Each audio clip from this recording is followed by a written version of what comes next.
कार्यक्रम आर्थिक समृद्धिको पहलमा स्वागत छ। म कल्पना सानु भट्टराई। दर्शकवृन्द, हामीले कार्यक्रममा विभिन्न क्षेत्रको अवस्था तथा कोभिड-19 को कारणले प्रभावित बन्दै गरेका क्षेत्रको अवस्थाबारे जानकारी दिँदै आएका छौं। यसैगरी नेपाल राष्ट्रिय व्यवसायी महासंघले उद्योगी तथा व्यवसायीहरूको माग तत्कालै पूरा गराउनका लागि प्रमुख प्रतिपक्षी दलको हैसियतले आफ्ना विषय उठान माग गर्दै पूर्व प्रधानमन्त्री तथा नेपाली कांग्रेसका सभापति शेरबहादुर देउवालाई आज ज्ञापन पत्र पनि बुझाएको छ। हामी यसबारे विस्तृत रूपमा जानकारी लिनेछौं। हामीसँग छलफलका लागि हुनुहुन्छ नेपाल राष्ट्रिय व्यवसायी महासंघका अध्यक्ष नरेश कटुवाल। अध्यक्षज्यू, स्वागत छ कार्यक्रममा यहाँलाई। नमस्कार। हजुर, यहाँलाई कार्यक्रममा स्वागत छ। हस्, धन्यवाद। नमस्कार। हजुर, अध्यक्षज्यू, आज मात्रै ज्ञापन पत्र बुझाउनु भएको छ। के कस्ता विषयहरूलाई मागमा राखेर यहाँहरूले ज्ञापन पत्र बुझाउनु भएको छ, यसबारे हामीलाई जानकारी गराइदिनुहोस्। अब हामीले निकै लामो समयदेखि नै यो लकडाउन अवधिभरको चाहिँ र लकडाउन यसको विकल्पका लागि हामी बोल्दै आएका हौँ। नेपाल राष्ट्रिय व्यवसायी महासंघले अहिले सम्पूर्ण उद्योगी व्यवसायी र अहिले 6 महिनादेखि सटरमा चाहिँ बसेको एक खालको चाहिने जुन वर्ग छ, ती सबैका हकितहरू, ती सबैका मुद्दाहरू, इस्युहरू लिएर हामीले हिँडिरहेका छौँ। र अहिले मात्रै हामीले हिजो चाहिँ हाम्रो नेपाल कम्युनिस्ट पार्टी नेकपाको हाम्रा प्रवक्ता नारायण काजी श्रेष्ठज्यूलाई हामीले स्पष्ट हाम्रा माग राखेका छौँ। सरकार समक्ष, पार्टी समक्ष र सचिवालय समक्ष चाहिँ हाम्रा मागहरू राखिदिनु हुन भनेर चाहिँ हामीले प्रवक्ताज्यू मार्फत चाहिँ हामीले हाम्रा मागहरू राखेका छौँ। र आज बिहान 10 बजे मात्रै हाम्रो चाहिँ नेपाली कांग्रेसका सभापतिज्यूलाई हाम्रा अहिलेको उद्योग व्यवसाय र यस अन्तर्गत परेका असरहरूबारे हामीले केही कुराहरू राखेका छौँ। अहिले चाहिँ अब हामीले आज राखेका मागहरू मध्ये चाहिँ पहिलो भनेको 1 नम्बरमै हामीले यो 6 महिनादेखिको सटडाउन, लकडाउन अथवा चाहिँ निषेधाज्ञा जेसुकै भने पनि 6 महिनादेखि चाहिँ एउटा सटर तानेर घरभित्र थन्किएको मानसिकता तनाव भएका र चाहिँ उद्योग व्यवसाय, साना मझौला घरेलु उद्योगहरूको चाहिँ एउटा अहिले एकदमै नाजुक स्थिति बनेको छ। र यो ब्याङ्कबाट लिएको चाहिँ ऋणहरू तिर्न सक्ने स्थिति छैन। तथापि पनि मौद्रिक नीतिले 1 वर्षसम्म लगेको थियो र लगेको छ। त्यो हामीले त्यसको स्वागत पनि गरेका थियौँ। तिर्न सक्नेले तिर्ने, तिर्न सक्ने तिर्ने भन्ने एउटा कुरा पनि आएको थियो। तर अहिले कुनै पनि हालतमा तिर्न सक्ने स्थिति नभएको हुनाले यस अवधिभरको बैंकको ब्याज मिन्हा गर्नुपर्छ वा छुट गर्नुपर्छ भनेर 1 नम्बर बुँदामा राखेका छौँ। भने सोही अवधिभरको व्यवसायिक घरभाडा, औद्योगिक घरभाडा र जहाँ चाहिँ हाम्रा उद्योगहरू, व्यवसायहरू सञ्चालन भएको छन् र 6 महिनादेखि ठप्प कामदार विहीन छन् र अहिले चाहिँ तपाईँको आफ्नो माल वस्तुहरू विहीन छन्। त्यसो भएको हुनाले सोही अवधिभरको घरभाडा पनि सरकारको तर्फबाट मिना गरिदिनुपर्छ भनेर हामीले स्पष्ट आज राखेका छौँ। र तेस्रो नम्बरमा चाहिँ हामीले अब आज यो जुन काठमाडौँ उपत्यकामा वा मुलुकभरमा जुन मुख्य बजारहरूमा, सहरहरूमा जसको जग्गा छ, जसको चाहिँ भैरी छ, उसले मात्र ऋण पाउने र त्यस्तो स्थिति बनेको हुनाले लोन नपाउने, अन्य धितो नभएकाहरूले ऋण नपाउने भएको हुनाले बिना धितो 5% नै बिना धितो व्यवस्थापन गरिनुपर्छ भनेर हामीले मागेका छौँ। किनभने अब उद्योगहरू सञ्चालन गर्नका निमित्त, अब चाहिँ व्यवसायहरू सञ्चालन गर्नका लागि पैसा नभएको हुनाले यसको स्थितिको लागि चाहिँ हामीले बिना धितो ऋणको हामीले माग गरेका छौँ। चौथो नम्बरमा हामीले चाहिँ अहिले मौद्रिक नीतिले उद्योगहरूलाई मात्रै एउटा चाहिँ पुनर्कर्जाको व्यवस्था गरेको थियो र अहिले चाहिँ हामीले यो पुनर्कर्जाको व्यवस्थापन व्यापारीहरूलाई पनि हुनुपर्छ। साना मझौला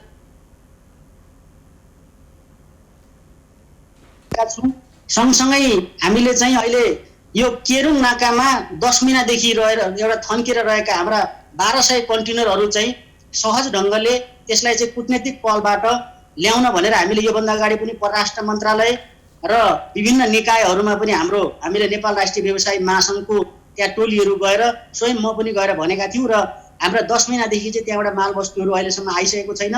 कतिपय एउटा चाहिँ ग्यारेन्टेड भएका अथवा चाहिँ एउटा तोकिएकाहरू त्यहीँ अब पुगिसकेको स्थिति भएको हुनाले त्यसको डेटहरू एक्सपायर भइसकेको हुनाले अहिले हाम्रो नजिकै चाडपर्वहरू छन्। त्यो चाडपर्वको बेलामा हाम्रो 10 महिनादेखि थन्केर बसेका माल वस्तुहरू छिटोभन्दा छिटो ल्याइदिन पहल गरिदिनु हुन र त्यहाँको तर्फबाट पनि गरिदिनु हुन भनेर पनि हामीले आग्रह गरेका छौँ।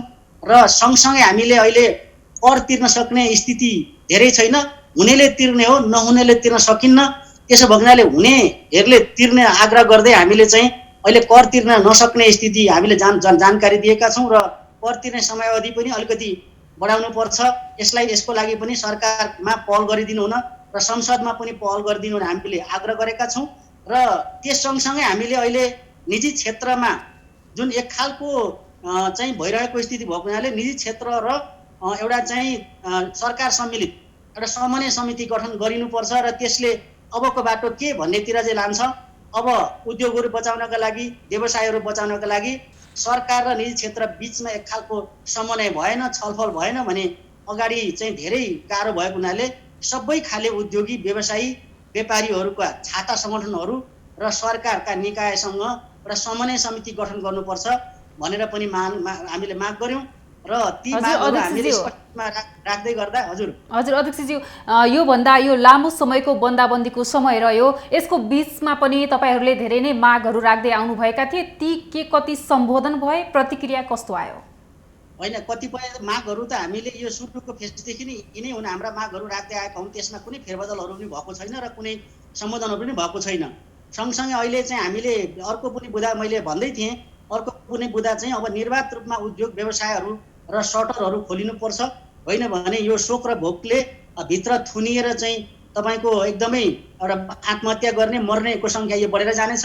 अहिले कोरोनाले भन्दा पनि धेरै यस्ता खालका शोक र भोकले अब धेरैको सङ्ख्यामा मर्ने स्थिति भएको हुनाले यस्तो खालका कुराहरूलाई चाहिँ मध्यनजर गर्दै निर्वाध रूपमा सम्पूर्ण उद्योग व्यवसायहरू सञ्चालन गर्न र सरकारको मापदण्ड अहिले स्वास्थ्य उसको मापदण्ड चाहिँ नेपाल सरकारले तोकेका मापदण्डहरू अवलम्बन गर्दै नागरिकलाई चाहिँ जिम्मेवारी दिँदै त्यो चाहिँ गर्नुपर्छ भनेर त्यो सँगसँगै पनि हामीले भनेका छौँ। र नेपाल राष्ट्रिय व्यवसायी महासङ्घले यो 6 महिनाको अवधिभित्रमा योभन्दा अगाडि पनि हामीले यो लकडाउन खुकुलो बनाउनुपर्छ वा अर्थतन्त्र चलायमान बनाउनुपर्छ भनेर हामीले नै हो भनेको र केही समय चलायमान पनि भएकै हो। तर अब एउटा चाहिँ त्योलाई अब हाम्रा मागहरू, हाम्रा कुराहरू र त्यो सँगसँगै व्यापार व्यवसाय सञ्चालन गर्नका लागि धेरै कुराहरूको पर्याप्त रूपमा चाहिँ चाहिने भएको हुनाले ती कुराहरू पुरा भएको छैन। अहिले पनि तपाईँको यो बिचमा अहिले त अलिक खुकुलो भएको स्थिति छ, तर बिचमा हेर्ने भने हामीले केही तिता अनुभवहरू गरेका छौँ। योभन्दा अगाडि नेपाल सरकारको तर्फबाट चाहिने केही पासहरू उद्योग सञ्चालन गर्नका लागि भनेर पासहरू 42 प्रकारका उद्योगहरू र विभिन्न सरकारी निकायहरू खुले र त्यति बेला त्यो सिन्डिकेट लादियो। केही सङ्घहरूले मात्रै पास पाउने, अरूले नपाउने भन्ने खालको चाहिँ सिन्डिकेट लादेर अन्य उद्योगी र व्यवसायीहरूलाई कुठाराघात गरियो। त्यहाँ अन्य उद्योगी व्यवसायीहरू उद्योग विभागमा रुँदै गए र त्यहाँ पास नपाएपछि फर्किएको स्थिति छ, किनभने सबै ठाउँ पहुँच हुँदैन। यस्ता खालका हामीले चाहिँ तिता अनुभव बिचमा हामीले गऱ्यौँ। सँगसँगै अहिले आएर पनि बिहान 7 बजेदेखि अथवा 6 बजेदेखि 11 बजीसम्म चाहिँ कोरोना नलाग्ने जस्तो देखिन्छ। विभिन्न चाहिँ पसलहरूमा बिहान हेर्दाखेरि भिडभाड त्यत्तिकै जारी हुन्छ, तर केही मुख्य चोकका केही पसलहरू, केही फ्यान्सी पसलहरू अथवा केही त्यस्ता खालका चाहिँ पसलहरू मात्रै सटर तानिएको देखिन्छ। त्यो पनि एउटा हामीले अनुभव गऱ्यौँ। भर्खरै मात्रै हाम्रो 3टै जिल्ला प्रमुखज्यूहरूले एक खालको नीति जारी गर्नुभयो कि अब 6 महिनादेखि चाहिँ सटर बन्द छ, तर 6 महिनादेखि बन्द भएको सटरको बारेमा अलिकति नसोचिकन फेरि कोरोनालाई चाहिँ एक खालको भयावह बनाउने खालको गरी एउटा चाहिँ बाहिर तपाईँको फुटपाथ सञ्चालन गर्नुपर्छ भनेर उहाँले अवैज्ञानिक निर्णय, अहिलेसम्म जति पनि यो 6 महिना हामीले हेऱ्यौँ, यी 6 महिनालाई हामीले पार गर्दाखेरि हरेक कुराहरू अवैज्ञानिक ढङ्गले, अपरिपक्व तरिकाले धेरै तपाईँको नसोचिकन चाहिँ गर्ने भएको हुनाले सम्पूर्ण उद्योगी व्यवसायीहरूमा एक खालको त्रास भइरह्यो। र अहिले आएर चाहिँ हामी अब राजनीतिक दलका शीर्ष नेताहरूलाई चाहिँ यसको बारेमा जानकारी गराउनु पर्छ र त्यस पछाडि सरकारमा जानुपर्छ र त्यति हुँदा पनि हाम्रा कुराहरू, हामीले भनेका आवाजहरू सुनिएन भने त्यस पछाडि भनेको जनता जाने त एक ठाउँ नै हो। त्यसो भएर हामी अगाडि बढेको स्थिति हो। हजुर अध्यक्षज्यू, यहाँले भन्नुभयो अहिले 3वटै तहका जुन हाम्रा सिडिओहरू हुनुहुन्छ उहाँहरूले एउटा निर्णय गर्नुभएको छ भन्नुभएको छ। उद्योगी व्यवसायको लागि अब कस्तो वातावरण आवश्यक पर्छ त व्यापार गर्नको लागि? होइन, एकदमै अब यो यस्तो छ। अब अहिले हामी यो अघि पनि मैले भने यो कोरोनाले भन्दा पनि, अब कोरोनाको डरले भन्दा पनि शोक र भोकले चाहिँ धेरै मान्छेहरूको ज्यान जाने देखिन्छ। यसमा दुविधै छैन, यसमा चाहिँ हुनै छैन। आज हामीसँग करोडौँ मान्छेहरूको चाहिने रोजगार गुमेको छ। कयौँ निजी क्षेत्रका चाहिने साना उद्योग, मझौला घरेलु उद्योगहरू विस्थापित भन्ने स्थिति छ। अहिले तपाईँको सटरहरू चाहिँ अब मोटामोटी रूपमा सटरका व्यवसायी साथीहरू धेरै विस्थापित हुने स्थिति, नाजुक बन्दै गइरहेको स्थिति छ। त्यस कारणले गर्दाखेरि अब अलिकति वैज्ञानिक ढङ्गले अलिकति चाहिँ फरक उसले चाहिँ सञ्चालन गर्दाखेरि हुने। जस्तै अब हामीले अहिले सरकार 3टै जिल्ला प्रमुख अधिकारीज्यूहरूले हप्तामा 3 दिन मात्र एक खालको व्यवसाय सञ्चालन गर्न दिने भनेर चाहिँ उहाँहरूले गर्नुभएको छ। तर त्यसले के देखाउँछ भने अब त्यो परिपूरक होइन भन्ने हाम्रो बुझाइ हो। अब जस्तै बिहानभरि चाहिँ कोरोना नलाग्ने एकैचोटि मान्छे चाहिँ बग्रेलती बाहिर निस्किन्छ, त्यसले एउटा भयावह सिर्जना गर्छ र उहाँहरूले फुटपाथ पनि सञ्चालन गर्ने भन्नुभयो र त्यसले झन् अप्ठ्यारो पारेर ल्याउँछ। तर त्यसो नगरेर हामीले दिनभरि नै पसल खोल्ने, तर चाहिँ तपाईँको हरेक चिजहरूको चाहिँ एउटा समय सीमाहरू तोकेर कम्तीमा 3 घण्टा 4 घण्टाको दरले पसलहरू खोल्ने भनेर चाहिँ 1 2 3 गरेर 4 गरेर बेलुकासम्म हामी लान सक्थ्यौँ। तर बिहान एकैचोटि रासिन पसलहरू, तरकारी पसलहरू, चाहिँ विभिन्न आवश्यक वस्तुका पसलहरू वात्तै खोल्दाखेरि त्यसबाट चाहिँ कोरोना नलाग्ने, अनि दिउँसो 9 बजेदेखि उता अथवा 10 बजेदेखि उता चाहिँ फेरि कोरोना लाग्ने, अनि फ्यान्सी पसलहरू चाहिँ बन्द गरेपछि त्यहाँ चाहिँ कोरोनाको पोकै भयो जस्तो चाहिँ महसुस हुने, यो खालको वैज्ञानिक चाहिँ भएन। त्यसको भएको हुनाले सबै व्यवसायीहरूलाई चाहिँ अब उनीहरूलाई बाँच्नको लागि चाहिँ अलिकति फरक ढङ्गले लाँदाखेरि राम्रो हुने भन्ने कुरा हो। अब यो उद्योगहरू सञ्चालन गर्नको लागि त धेरै कुराहरूको आवश्यकता अहिले पर्छ। कच्चा पदार्थ छैन, हामीले चाहिँ 10 महिना 1 वर्षदेखिको कन्टेनरहरू ल्याउन सकिरहेको स्थिति छैन र अहिले भारतबाट पनि कच्चा पदार्थहरू जति आए पनि कामदार छैन, हामीसँग चाहिँ मजदुरहरू छैन, उद्योग सञ्चालन गर्न त्यत्तिकै गाह्रो छ भने भएको सामान बिक्री गर्नलाई पनि झन्झनै गाह्रो छ। तर खर्च कतैबाट घटेको छैन, हरेक चिज खर्चहरू बढ्दो छ। घर भाडा तिर्नै पर्यो, खानै पर्यो, ब्याङ्कको ब्याज र किस्ता तिर्नै पर्यो, एउटा सहकारीहरूबाट लिएको ऋणहरूको त्यो ब्याज किस्ता अथवा चाहिँ तिर्नै पर्यो। हजुर अध्यक्षजी, मिल्न भन्ने चिज कहीँबाट छैन, आश्वासन भन्ने चिज कहीँबाट छैन, खर्चहरू दिन प्रतिदिन बढेर गएको छ तर राहत भन्ने कहीँबाट छैन र व्यापार भन्ने अध्यक्षजी यहाँले यो घर भाडाको विषय उठान गर्दाखेरि जुन अहिले यो बन्दाबन्दीको समयमा पनि घर भाडा मिनाहा गर्ने तथा 50% छुटमा घर भाडा लिने पनि विषय आएको थियो, यो के हुँदैछ? अहिले व्यवसायीहरूले घर भाडा कसरी तिर्दै आएका छन् त? होइन, योभन्दा अगाडि हामीले जुन नेपाल राष्ट्रिय व्यवसायी महासङ्घले मुलुकभर जुन आग्रह गरेको थियो र हाम्रै आग्रहलाई मानेर चाहिँ धेरै मनकारी घरबेटीहरूले ठुलो छाती गर्नुभएको थियो। उहाँहरूले चाहिँ कसैले चाहिँ तपाईँको 6 महिना 7 महिनाको 50% दिने भनेर घोषणा गर्नुभयो भने कसैले चाहिँ लकडाउन अवधिभरको चाहिँ पुरै मिनाहा गर्ने भनेर पनि घोषणा गर्नुभयो, कसैले 2-3 महिनाको छुट दिएर 1 महिनाको मात्रै लिएर पनि चित्त बुझाउनु भयो भने यो मनकारी घरबेटीहरूले एकदमै राहत दिएको स्थिति छ। व्यवसाय बचाउनुपर्छ भनेर उहाँहरू लागिरहेको स्थिति छ। तर यो सेकेन्ड पल्टको जुन छ अहिले हामीले पनि भनिरहने त्यत्तिकै चाहिँ गाह्रो भएको छ भने यसलाई चाहिँ अबको चाहिँ सरकारकै तर्फबाट चाहिँ पहल गरिनुपर्छ भनेर हामीले भनिरहेका छौँ। अनावश्यक ठाउँमा पैसा खर्च गर्न सरकार चाहिँ 24 घण्टा चाहिँ त्यहाँ दिमाग खर्चिरहेको छ। अनावश्यक ठाउँहरूमा हुँदै नहुँदा कामहरूमा चाहिँ एउटा मिलिमतोमा चाहिँ सरकार पैसा खर्च गर्न चाहिँ लागिराख्दाखेरि यति बेला साना उद्योग, मजेला घरेलु उद्योगहरू बचाउनुपर्छ भन्ने कसैको दिमागमा घुस्दैन। किन घुस्दैन भने उद्योग र व्यवसाय भने चाहिँदै चाहिएन, पहिलेबाटै पनि चाहिएन। त्यसकारणले कहिले उद्योगको बारेमा बहस भएन, कहिले व्यवसायको बारेमा बहस भएन, छलफल भएन। हाम्रा संसद भवनहरूमा हेर्ने भने पनि उद्योगको बारेमा कहिले कुरा आएन, व्यवसायको बारेमा कहिले कुरा आएन। किनभने हामी परनिर्भर सधैँ भइरह्यौँ, हामी सधैँ अर्काको आश गरिरह्यौँ, अन्तबाट आउँछ र खाउँला, हामीले यहाँ उत्पादन गर्नुपर्छ, हामी नै हरेक चिजमा चाहिँ आत्मनिर्भर हुनुपर्छ भन्ने खालको कुनै नेताजीहरूमा पनि त्यो जागेन र सरकारमा पनि जागेन। जो उद्योग मन्त्री हुनुभयो जति बेला योभन्दा अगाडि मैले मेरै तर्फबाट धेरैपल्ट ज्ञापन पत्रहरू बुझाएको स्थिति छ, जो उद्योग मन्त्री हुनुभयो उहाँहरूले पनि त्यस्तो खालको चासो दिनु भएन र वाणिज्य मन्त्रीज्यूहरूले पनि चासो दिनु भएन। म त के भन्छु भने त्यहाँ साना र मझौला घरेलु उद्योगहरूको कहिले पनि पहुँच नै रहेन। त्यसो भएको हुनाले हामीले नै पनि कहीँपल्ट कोसिस गर्दा पनि हामी चाहिँ एउटा चाहिँ त्यहाँको पिएबाटै चाहिँ पछाडिएको हुन्छौँ र त्यहाँ पिएबाटै तपाईँहरू अहिले समय नै हुँदैन, किनभने एउटा उद्योगको बारेमा छलफल गर्नका लागि समय नै हुँदैन। त्यसो भएको हुनाले अहिले हामीले यो जुन समन्वय समितिको माग गरिरहेका छौँ, यो समन्वय समिति चाहिँ यो सबै खालका उद्योगहरूमा रहेका महासङ्घहरू सङ्घहरूको एउटा समन्वय समितिको गठन हुनुपर्छ। त्यो समन्वय समितिमा छलफल हुन्छ, बहस हुन्छ, अनि त्यसमा चाहिँ केही कुराहरू निक्लिसकेपछि त्यो सरकारसँग बुझाउन पनि सजिलो र सरकारलाई पनि कार्यान्वयन गराउनलाई एकदमै सजिलो भएको हुनाले यो समन्वय समिति गठन गर्नुपर्छ भनेका छौँ। यो 6 महिनादेखि कोरोनाका कारणले थिलिएको उद्योग, सकिएको व्यवसाय, यसलाई पुनर्जीवन दिनका लागि निजी क्षेत्रले त कोसिस गर्छ नै, तर सरकारले पनि चाहिँ यसको लागि ध्यान दिएर चाहिँ यो सबैसँग छलफल बहस गरेर चाहिँ एक खालको निचोड निकालेर अब कसरी जाने भनेर जान सक्यो भने हामी फेरि पनि बाँच्न सक्छौँ। तर त्यसो हुने हामी सम्भावना देख्दैनौँ, किनभने पञ्चायती कालदेखि निजी क्षेत्र कसैको हातमा रह्यो, निजी क्षेत्रको चाहिँ कसैले चाहिँ त्यसको बागडोर सम्हालेर रह्यो र सरकारको ध्यान पनि त्यहीँनिर गयो। त्यसो भएको हुनाले अहिले पनि हामीले चाहिँ पटक पटक धेरै ठाउँमा जाने हामी अहिले कोसिस गरिरहेका छौँ। राजनीतिक दलका शीर्ष नेताहरूसम्म जानका लागि पनि हामीले चाहिँ धेरै सङ्घर्षहरू गर्नुपर्छ, मन्त्रालयमा जानलाई धेरै सङ्घर्षहरू गर्नुपर्छ।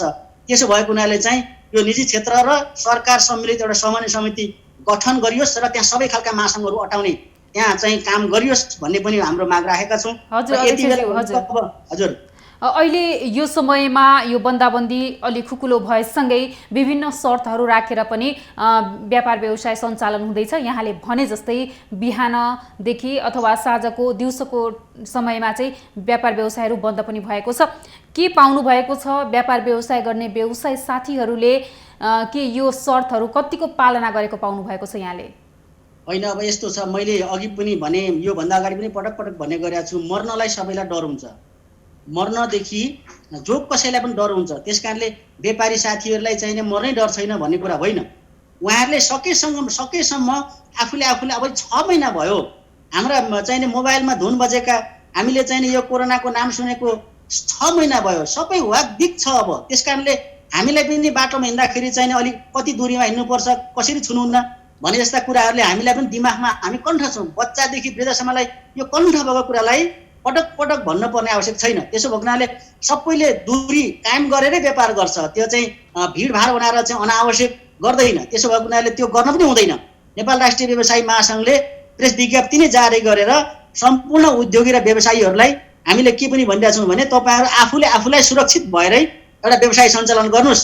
यति बेला यो चाहिँ आफू पनि बच्ने र अरूलाई पनि बचाउने समय हो भनेर हामीले सबैलाई आग्रह पनि गरिरहेका छौँ। म आजै पनि आग्रह गर्छु, किनभने त्यसो भएको हुनाले सबै उद्योगी व्यापारी साथीहरूलाई म आजै पनि यहाँहरूको मिडिया मार्फत आग्रह गर्छु कि सबैलाई बचाउँदै आफू पनि बच्दै अरूलाई पनि बचाउँदै तपाईँ आफ्नो व्यवसाय सञ्चालन गर्नुहोस्। सरकारले पनि भन्ने त्यही हो, अब त्योभन्दाको अर्को विकल्प छैन। छिमेकी मुलुकहरूमा हेर्ने भने कोरोनाको कुनै हुनै छैन। त्यसो भएको हुनाले एक खालको चाहिँ एउटा माहौल बनाएर हामी बाहिर जानुपर्छ, यो सबैले मनन गर्नुपर्छ। त्यसो हुनाले यसका लागि चाहिँ नि सधैँभरि भयभीत भएर भयमा राखेर अब अर्थतन्त्र चलायमान हुँदैन।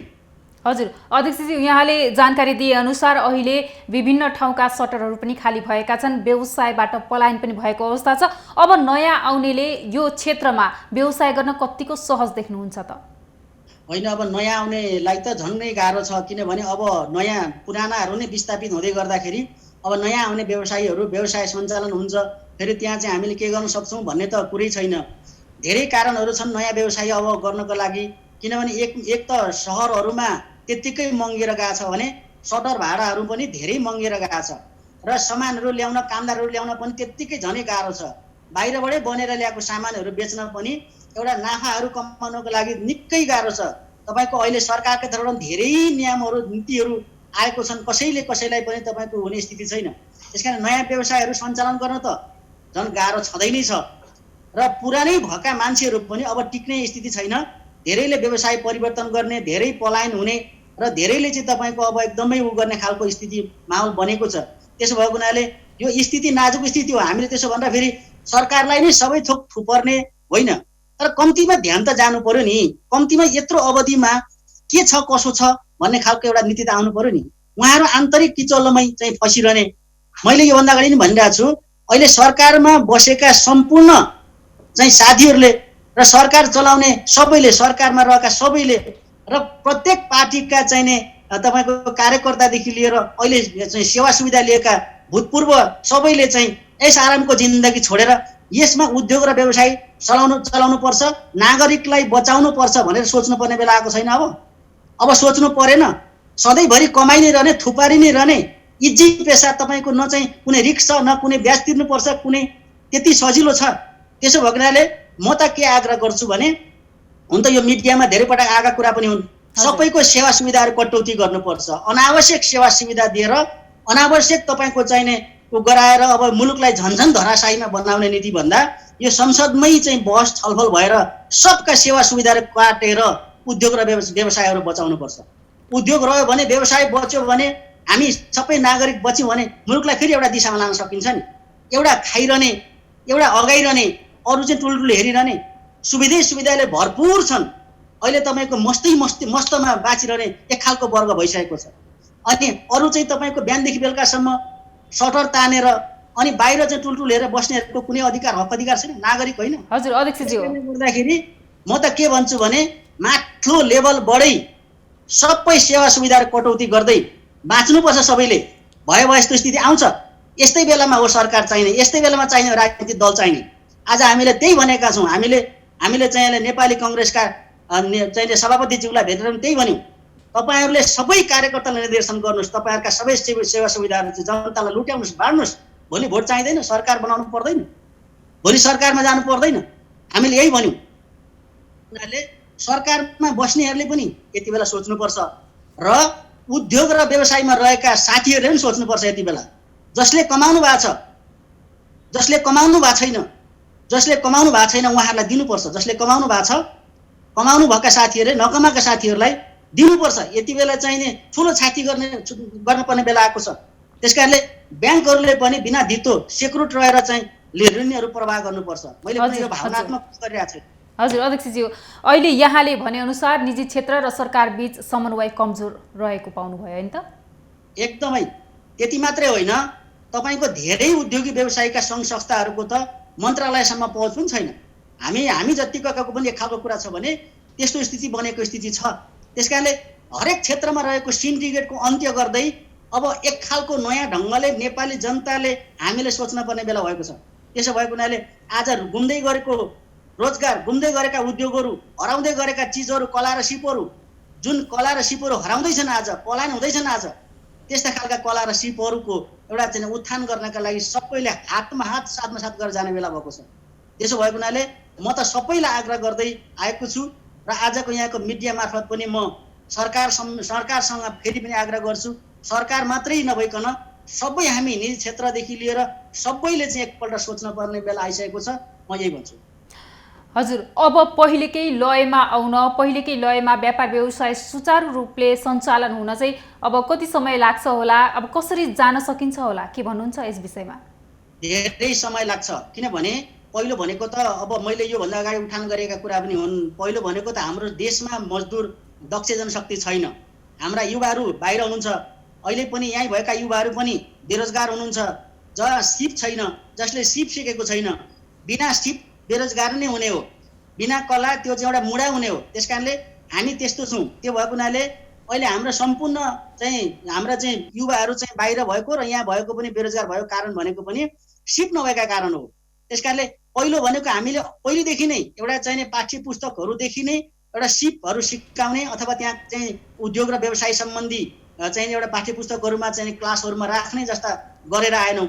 अहिले हामीसँग पहिलो भनेको मजदुर छैन। मजदुर भनेको चाहिँ एउटा चाहिँ हामीसँग सिप सिकेको मजदुर, दक्ष जनशक्ति छैन। पहिलो भनेको दक्ष जनशक्ति छैन, दोस्रो भनेको कच्चा पदार्थ छैन, तेस्रो भनेको चाहिँ अब आफै कसरी सञ्चालन गर्ने भएर एउटा चाहिँ मानसिक तनावमा भएर बसेको स्थिति भएको हुनाले अब उद्योगहरू सञ्चालन गर्न फेरि पनि त्यही ठाउँमा ल्याइ पुर्याउनका लागि चाहिँ सालौँ लाग्न सक्छ। अब अझै पनि कोरोना सकिएको स्थिति छैन र कोरोनाले कतिसम्म लान्छ भनेर यसको ग्यारेन्टी पनि छैन। त्यसो भएको हुनाले कोरोनाको अन्तिम भइसकेपछि, भ्याक्सिन आइसकेपछि अब ढुक्क भएर बजारमा जान सकिन्छ है भनिसकेपछि पनि हामीलाई उद्योगहरू सञ्चालन गर्न र पुनः पहिले जस्तै ठाउँमा ल्याउनका लागि चाहिँ 1 वर्षभन्दा बेसी लाग्छ। त्यसो भएको हुनाले हामीले अहिलेदेखि प्लान बनाएनौँ भने निजी क्षेत्रले पनि अहिलेदेखि सोचेन भने चाहिँ अब धेरै भयावह स्थिति आउने हुन्छ। त्यसो भएको हुनाले हामीले पहिलेदेखि यसको चाहिँ गर्नुपर्छ। हजुर अध्यक्षज्यू, अहिले यो समयमा ग्राहकहरू आउने सम्भावना कतिको देख्नुहुन्छ? अहिले व्यवसाय सञ्चालन गर्ने विषय पनि रहेको छ, यहाँहरूले विभिन्न किसिमका मागहरू पनि राख्दै आउनुभएको छ। अब ग्राहक पनि आउनु पर्यो, पसलहरूमा कतिको सम्भावना देख्नुहुन्छ? होइन, अब जबसम्म सार्वजनिक यातायातहरू खुल्दैनन्, होइन, जबसम्म एकदम सहज ढङ्गले वातावरण बन्दैन तबसम्म कस्टमर ग्राहक आउने भन्ने कुरै छैन। अहिले पनि सडकमा चाहिँ अत्याधिक जाम छ।